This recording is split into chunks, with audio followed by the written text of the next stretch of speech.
All right. Now, is that a 34 points? Remember, since I'm handing it back to you today, you have 1 week from today if you choose to retake it. 1 week from today. That means you have to come in before or after school, spend a minimum of 10 minutes with me to review the problems. Yeah, just like you have to spend a minimum of 10 minutes with me to review the problems you missed, and then we'll set up a time for you to retake it. Do not come in here Monday morning expecting to take the test Monday morning next week.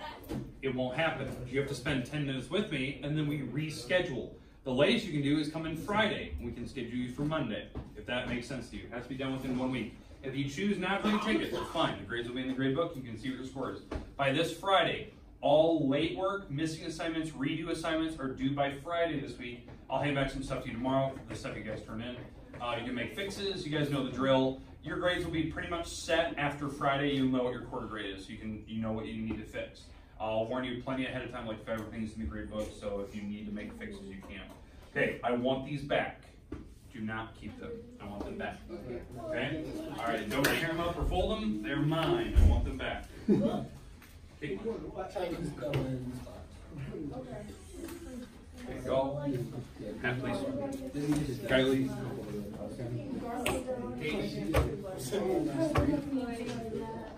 No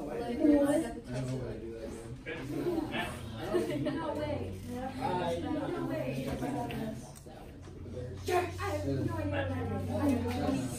Okay, Justin's school day. Kayla. Dagger.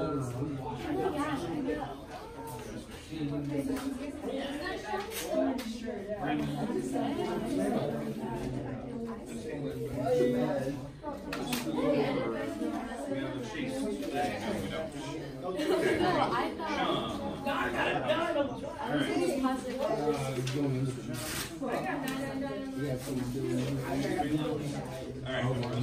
Okay. Sean. Okay. Hey, just let's go. Get the lights on. Thank you. Good. All right.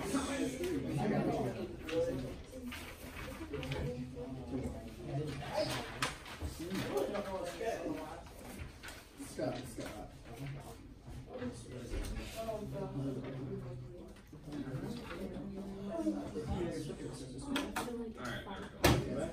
Me, I guess.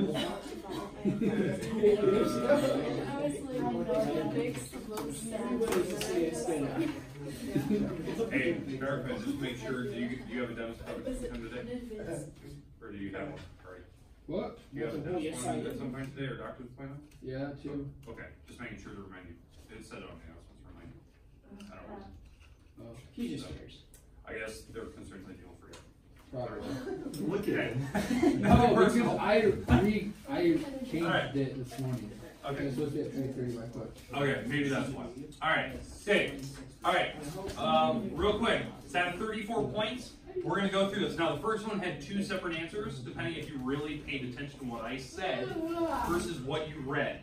Okay, so what I said is you had to work for 50 weeks of a year, 40 hours a week. Well, if you do that, that means you only have to multiply by 25 to get up to 50 weeks. Every 2 weeks you get a paycheck. So if you multiply by 25, you get up to 50 paychecks, 50 weeks of a year. Okay? So that's the idea. So if you multiply by 25, this is how much you make per year. You divide by 12 to figure out how much you make per month, and you divide that by 4 for the renter's rule. If you didn't pay attention to me, you would have multiplied by 26, because that's 52 weeks of a year, because the chart actually says bi-weekly is every 2 weeks. So you multiply by 26, you divide by 12 to figure out what you make per month, and the renter's rules, you divide by 4, this is what you should pay in maximum rent. If you're in that ballpark, I pretty much gave it to you, but if you were outside of these 2 numbers, I count wrong. Because I had a lot of people telling me 283. You were not giving me the right number. You were doing too much of an average where you just said, oh, you're getting paid every 2 weeks, so I'm going to multiply by 2 to get, you know, what 1 month is, and then divide by 4, and you would have got like 283 or something like that. That's wrong, because you just taking this number by 2, taking that number by 2 to get 1 month, not every month is 4 weeks. There's some months that are 5 weeks because they're super pay months. So you have to figure out what you make per year and divide back. I warned you of that, you have to be careful. Okay, number 2. Banker's rule. You have to make sure you figure out how much you pay per year. If you're paying attention to me, you multiply it by 40, multiply it by 50. Some people multiply by 52. You got some wrong numbers in there. You had to multiply by 50. That's you had to work 40 hours a week for 50 weeks of the year. So multiply by 40, multiply by 50. And then the banker's rule is whatever your yearly pay is, you multiply by 2.5. That's the banker's rule. You got to figure out what your yearly pay is, and then that's how you can figure out what your mortgage is. So this particular person, can get up to $41,000 home. So they might have to rent for a while until they can afford more. Okay? Or, I mean, there's homes that are 40 grand. It's just maybe that's too far out of your range where you want to move to. Like around here, you can't really find a home that cheap. Okay. All right. Number 3. You had to calculate down payments. This is what a lot of people made a mistake on. Some people did this right. You had to multiply by 0.3 to figure out what your down payment is. That down payment has to come off the top of the price of your home. This is actually the principal you're borrowing from the bank. You're borrowing $111,930. I had somebody did all that right work. They did all the steps. The only thing they forgot an extra 1. It just simply disappeared on their page. Okay. So you're doing a 5.5% interest over 12 months. Compounding is how many months you have, so it's 12 months of a year. 12 times 25 is 300. This number is where some people are different than me, because I said about 4 or 5 decimal places. So if you went 4 or 5 and you multiplied, you would have got a slightly different number than me. I was looking at were you in the ballpark for this final number. So you took this times here, this is what you get. That's how much you're paying total for your mortgage. But then you have to divide by 25 years, divide by 12, because that's how many years you went, to figure out what your monthly payment is. If you read the instructions, and I warned you on test day, you have to figure out what your monthly payment is. You have to be in the ballpark, put that back. Okay, all right. Okay, number 4. Okay, number 4. You have to use the chart. Some people knew what number they were looking for. They even circled it like I did. The problem is they had no idea what to do with it. Whatever number you have, you had to figure out what your total mortgage was, total interest paid, and the total amount paid in 30 years. This is what you're paying per month. So I'm paying $692 a month times 30 times 12, because you went 12 months for 30 years. So this is what I'm paying total for my home. And if you subtract that from how much money you borrowed, I borrowed a $90,000 loan, this is the extra money you're paying the bank. You're paying the bank $159 grand extra for the home over 30 years. It's better to go less years than more years. Okay, some people they figure out the month, but they're wrong. I had one person did the entire formula that I had over there. They tried that formula again. The only thing they got wrong is they plugged the wrong number and they didn't figure out where the interest goes. They plugged in the wrong number for interest. Okay, all right. Number 5, 7% interest for 30-year loan is this number. What this number is, it will help you find your monthly payments. You take this number times how many thousands you borrowed per thousands. I borrowed 45 thousands. So 45 times this number is $299. That's what my monthly payment is for the home. And then I take that times 12 times 30 and I get my total, because I went for 30 years. If I only went for 20 years, I'd figure out that I'd multiply by 12 times 20. But I'm paying $107,000 for the home. All right, moving on. And if you want to figure out what your interest was, you can subtract it. Okay, next one. Okay, some people have different answers than what I have. I try to put a couple different options. There were some numbers I would not accept. Let me explain. So, first one, this has to be a 7. There's no doubts about it. Pass up, you're not quite to 8. This next one, I can see if you're going to put a 2 or a 1. I can see that, but not 3. Next one, it could be a 9, but not a 0. Because you're going past 9, you're going up to 0. It's counting this way. So you're past 9, it had to be a 9. A lot of people putting zeros, I probably counted that wrong. Next one, it's 2, not 3. A lot of people mess that one up. It's a 2. You went past 2, you're not quite to 3 yet. And the next one, it's either a 1 or a 0. I accept a 1 or a 0 because if you actually look, it doesn't look like it's quite to 1 yet. So I can understand that. Okay, it didn't hit the little hash mark. So I can see that you put in 0 or 1. Those are the only 2 numbers I would have accepted, so you probably missed points off because I was a stickler for where that thing was. That's why I tried to blow it up that big. I even had it on the board, it was cycling on the board. Okay, next. Number 7. You had to subtract the 2 numbers and figure out what your number of units you're making. Somebody actually had negative numbers. You should not have negatives on this. You had to subtract big minus the small, figure out how many units, and then take it times 9 cents, $51. That's actually pretty realistic for a power bill. You could have power bills that are way more expensive than that, depending on if you're like electrically heating your home versus gas and stuff. So just be careful of that. It depends on the size of the home too. Now, big thing about that, making sure that you're subtracting correctly. I think some people miss it because they just subtracted wrong. They're going too fast. They typed the wrong number in the calculator and gave the wrong answer. But that's an easy one to fix. Number 8. You went a 30-year mortgage. You had a debt at year 25. Your bank is going to pay you out 34% of what's left. So 34% of your $25,000 is an $8,000 payout. Okay.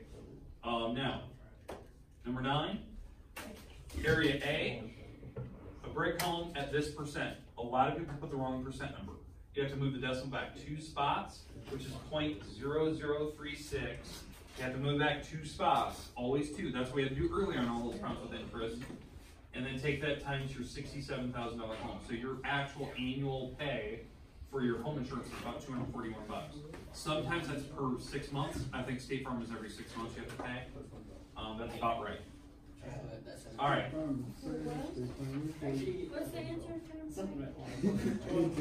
241. A lot of people didn't move the decimal back 2 spots, so they got like 2,140. Yeah. All right. I'm gonna walk around. I'm gonna collect. They are mine. If you choose to retake, you don't need to tell me right now. You don't need to tell me in the hallway. All I expect you to do between now and Friday is come in before or after school and go like, hey, Mr. Ward, I'm going to retake my test.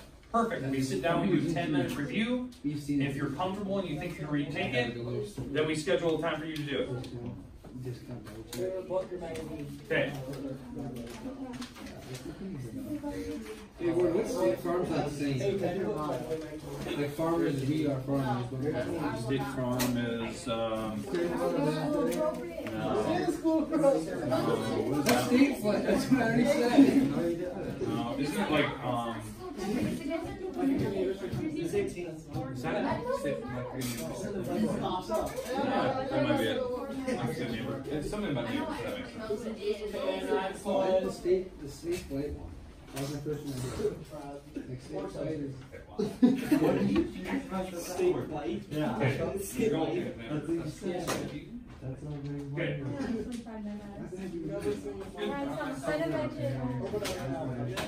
Okay. I have some things happening on your test. Alright. Okay. Hey. Yes, you can now go. Alright. Hey, can you hit the lights before you go? Okay. Hey, let me get rid of this. Okay. Hey, if you're going to retake it, if you're going to choose to retake the test, I will always provide you that formula and chart. It won't be like one of those, because I know some of those gentlemen went to the media center, they had that on a piece of paper, I provided them that. But you have to take it in one sitting. I don't know if I told you that earlier. So if you're going to choose to retake, you can't go like, oh, I'm going to come in the morning, and then I'm going to come in period 7, and then finish it up after school. It doesn't work that way. It's one seat, it's one sitting. You have to take it, so you have to schedule a time that it works for you. Okay, it's before, after school, or a study hall when I can supervise. If it's just one person coming in, I'll put you in my little back office. You can sit back there. If it's like a couple people like I have right now, I put them in the media center and they're separated, and Heather kind of watches them like a hawk. I kind of want them. Okay. All right. Questions on retake policies or anything like that? This Friday, remember, it's the last day you can turn in late work, fixes, all that stuff. I'll hand back a couple papers tomorrow, and I'll kind of warn you, like, hey, your grade is up to date, because the test will be in there by tomorrow. I haven't entered them yet. I'm waiting on the last 2. Even though you know your scores, I haven't entered them yet.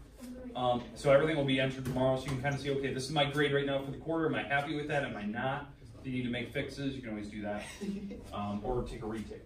All right, let's go through some nice stuff here. I would like you to have your notes out. I'm just going to intro what we're going into, and I feel really bad because this would have helped you out a little bit.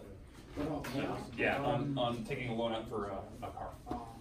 I feel kind of bad, but it was just time. So. I'll go back to the video like, hey, can I redo this? I'm just talking. So. All right, which is what most people kind of need because they want to buy a new car. We've already done a little bit of research, but we got to talk about how it's going to apply. All right, and again, today. All right, today is just an intro day of what we're going into. So we're not meant to go super in depth. It's just to talk about kind of the idea, what we're going to look at the next couple days in here, and what will lead up onto our next test. This section, this chapter, it's chapter 5. We're in chapter 5. Section 5.1. It's purchasing a car, buying a car. Now, this section can apply to anything in your life. It can apply to buying a small appliance like a refrigerator or anything, because you can take out a loan. It could be applying to take out a small loan to buy something for your home. They used to do microloans when the recession hit back in 2006 to 2008, where families could take out microloans out of the bank to buy groceries and stuff, because a lot of people were being laid off at the time.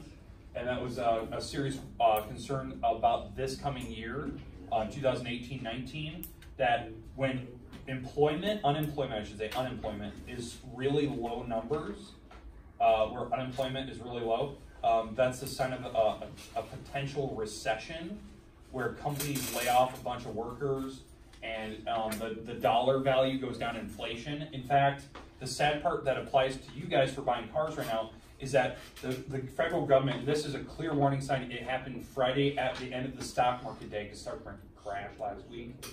The president and all senators and House of Representatives raised the interest rates on all loans.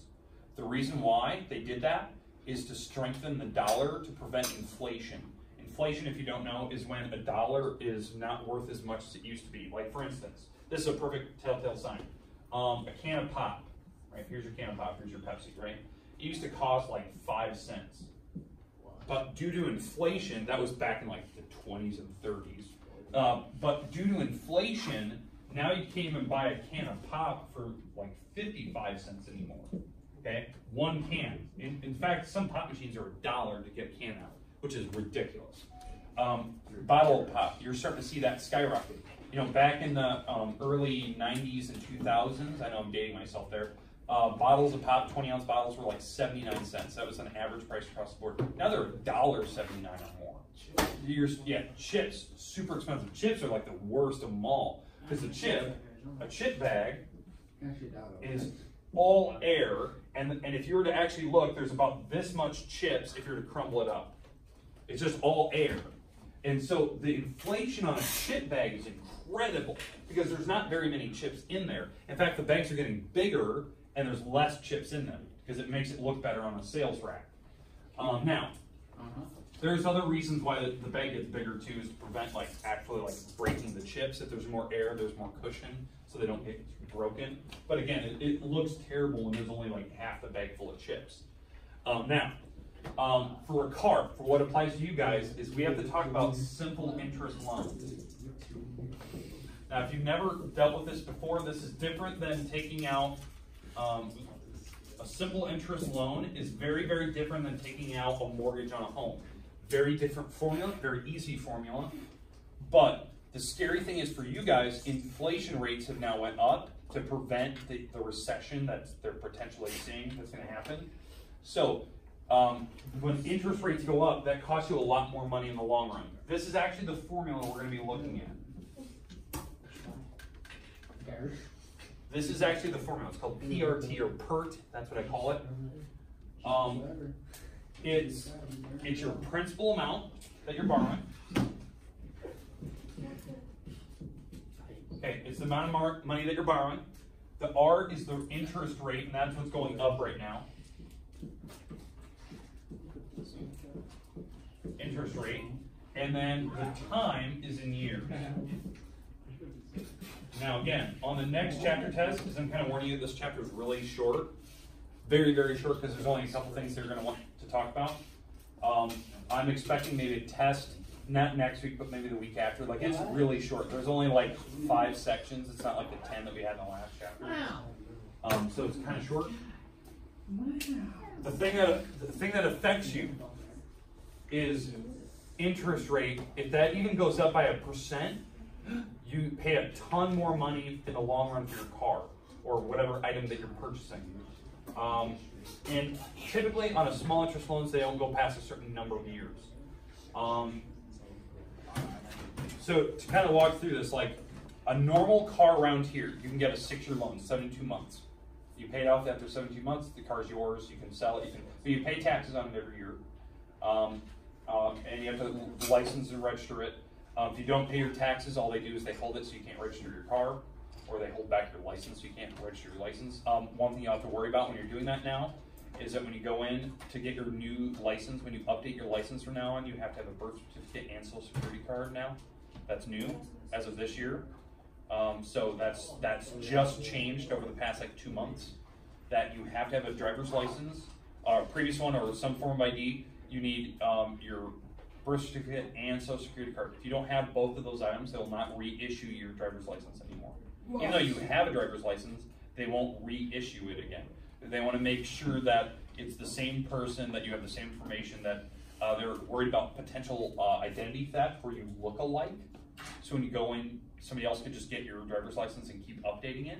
It's pretty clever, but it causes a major inconvenience for people, especially when they don't know where those cards are. But that's just recently changed. If you're lucky you got it this summer, you don't have to worry about it. I did. Like for me, my driver's license goes 10 years before I have to update it. So in 10 years, it's like 2024 for me. I have to remember all this stuff that I have to bring in when I update my license again. And the fees go up depending on what kind of licensures you have. So like I have a motorcycles license, I have a chauffeur's license. I have to for school. So if I drive a van, like a 15, 16 passenger van, or I carry kids for school, I have to have a chauffeur's license. Yeah. She could like drive a limo. Yeah, I can drive a limo and stuff. I could also be a commercial worker where I could drive like a taxi.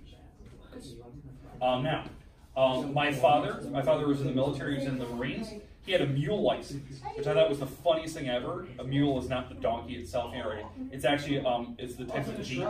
Yeah, it's the type of Jeep that he could drive. Yeah, he was licensed for that. It actually said mule license on his driver's license. He thought it was the funniest thing in the world. He kept it on there forever. He kept paying extra money even though he was never driving a military truck ever again. But this is things you have to worry about, right? You have to pay your license, taxes, all that. That doesn't cover this. A lot of people are like, oh, I want to go buy a new car.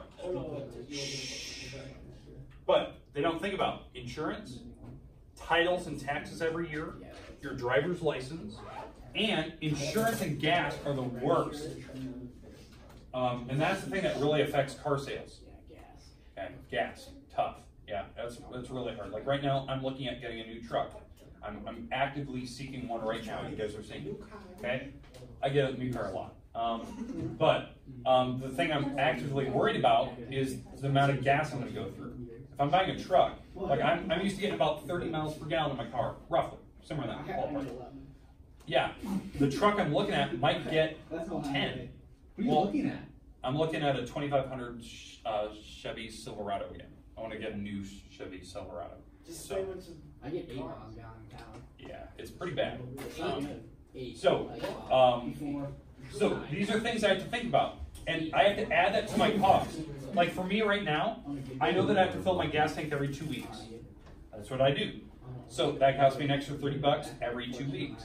So that I add that to the cost of my car. How much is it going to cost me? Can I afford that all year? Okay. Do you drive the same car every day though? Yes. Now, this format, does everyone have it written down? Yes. Okay, let's go through one example, then I'm done with it. One example of this. Let's say, and this is actually real, what I'm looking at right now. I'm looking at a $21,000 truck. Okay, that's what I'm looking at. It's a 2012 or 13 Chevy Silverado. Okay, it's got quite a bit of miles on it, but that's what I'm looking at. Okay, so 21,000 is the principal that I'm looking at borrowing. My interest rate, since I have pretty good interest, I'm expecting to be about 3.5%. Are you gonna sell your other truck? Yeah, I'm thinking about trading it. Just to. What do you have now? I have a 2500 Chevy Silverado. They got a dirty man. No, it's a 2500. So it's not a diesel. So it's an 8-liter. It's an 8-liter V8. So it's got the 454 in it. So it gets 6 miles per gallon highway. Awesome. I watched the gas meter literally run out. I can't even get to Des Moines without filling up again. Dude, that's horrible. Yeah. It's bad. On a high And by the way, it costs like $80 to fill it too. Yeah. It's got big tanks. Is the truck that you want? No, the one I have now. I have a truck. Lease was fun. So now, 3.5% interest. That's good. I don't know if that's go up. That will affect me because they just raised the interest rates again. So now the price of the truck just skyrocketed again because I may not get a percent that low ever again. I may have to deal with the 4 or 5% interest, even though I have really good credit. Time. $21,000 truck. I'm going to look at getting a 6-year loan. It's just because I need to. Now, this is a sad part about doing this. It's number of years. I'm going 72 months. That's 6 years. The reason why is I want to make sure that my payment's as low as possible so I can afford it because the gas is going to kill me. But the worst part about this, if I choose to do this, that if you go 72 months or you go 6 months or 6 years, or you choose to go 60 months at 5 years, or I go less. If I choose to go more months, the car's value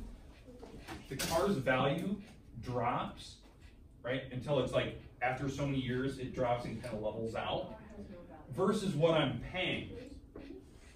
Because I'll start at $0 paid, and eventually, after so many payments, the value of the car is not worth as much.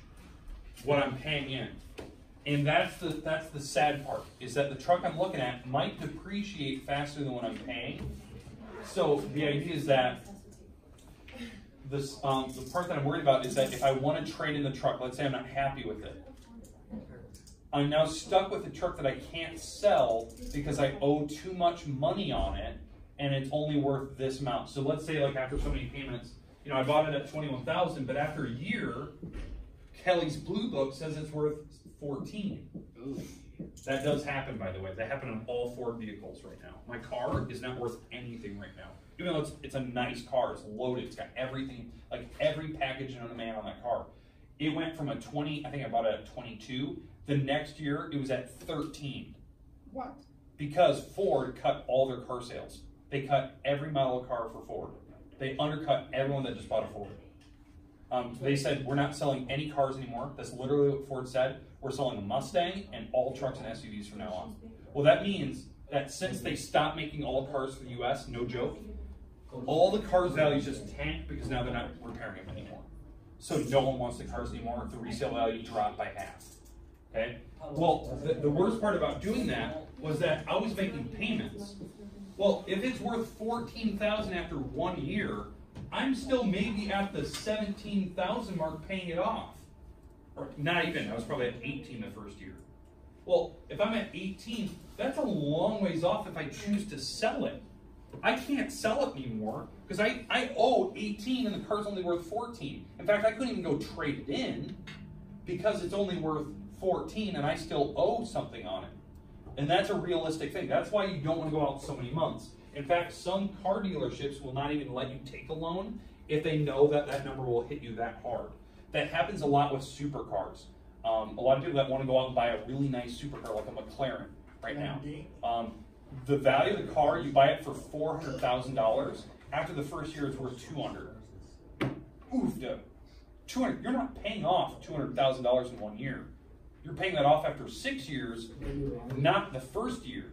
So you have to be very careful on the type of car you buy, what year it is, what time of the year you're going to sell it.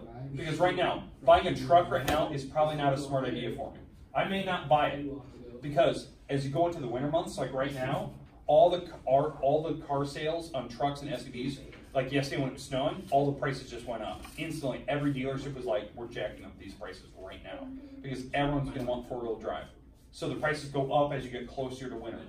And as you go to summer, all the prices come back down. So it might be actually more efficient for me to buy a car next summer than this winter to buy an SUV or like a truck.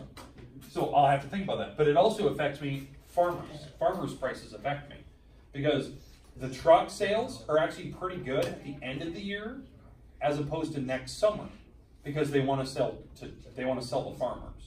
So they want to get that new truck in their hands. Well, all those old models come in and they need to get rid of every truck that's on their lot before all those farmers trade in. So sometimes there's that weird wiggle room. You just have to get used to it. and research around. You don't have to go with the dealerships in this area. You can travel states away or towns away to go find a better deal. The only reason I like to stick with dealerships is that if I know them, I know that they can do all of my maintenance for me if there's ever a problem, or I might get warranty and they cover it, which is better. On a truck, I'm not really worried about it, but on like a car, I cover it. But yeah, little things. Now, let's do the math here. This is my only problem.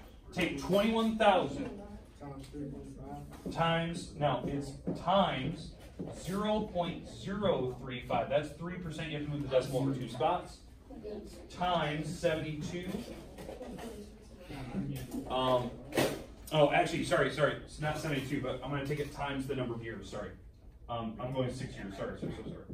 We're going to take it times 6 years. Sorry, I misspoke earlier. We have to take it times the number of years. Apology. I even wrote it up there. We have to take it times years, so I'm taking it times 6, and this will give me what I'm going to pay in total for that car after 6 years. Okay. Now this is going to be this number is the interest that's on it. Okay. So it's not going to look that impressive. So I'm taking $21,000 times 0.035 times 6, and this number right here, this number that's coming out, the 4410. If you actually did the math, right. That's your interest. That's your interest that's on your car. Paying $25,410. Yeah, so we would have to add the interest. That's what this number is giving you. It's giving you your interest paid. So I'm actually paying $25,410 for that truck. That's a tough bill. I just told you a little bit ago I'm buying a $21,000 truck. It's not $21,000. It's $25,000 with the interest on it. Well, that affects my monthly payments. Because if I divide $25,410 by 72 months, that's $352 payment per car. Okay, does everyone have the concept of what we're doing here? Yes. Okay, we're done for the day. Tomorrow, tomorrow you need your Chromebook again. Chromebook and notes tomorrow. Hey, do you already make it to the bathroom too?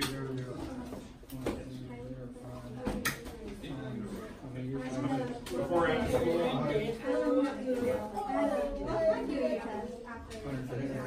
Yeah.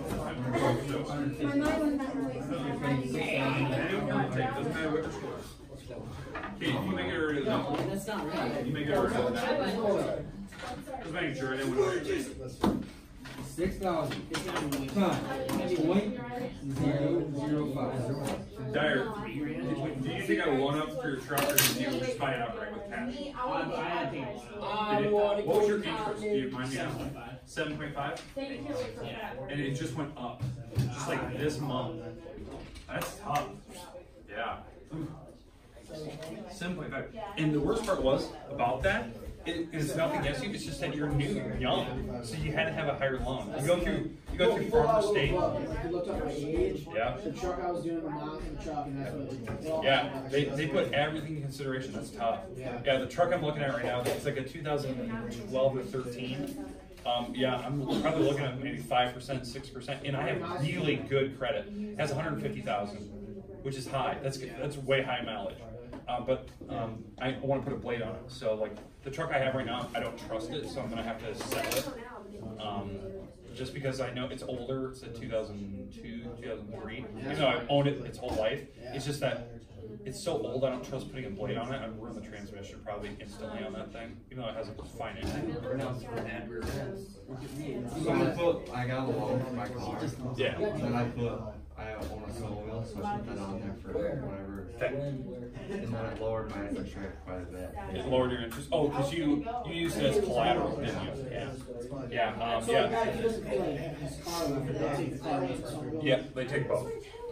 So what I usually do is, since I have like multiple vehicles, I always put those vehicles on my loan too. It lowers my interest rate.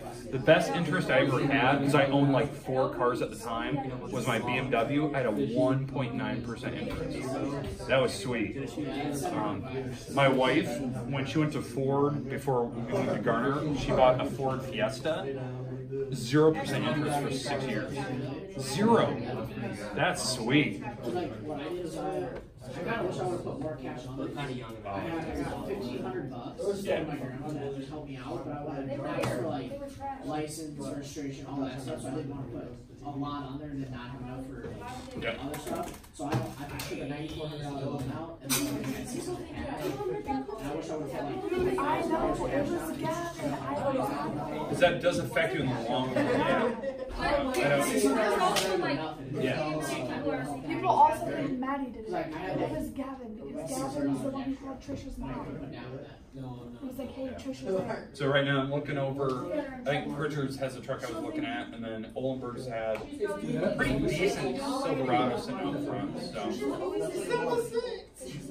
I don't know, she wouldn't even drive it open, because she went in the car. Nobody can drive unless you and then you're saying, and yeah. Curly's parents didn't care. Yeah, because she's also not where she's going. Exactly, that's why I told my mom. I told my mom too, so literally why would I was going to go there, and then Dawson was like, no. I was like, why? And I was like, I'm getting pregnant. No, he took his name that way, and he was like, everything. He said, yeah, my mom was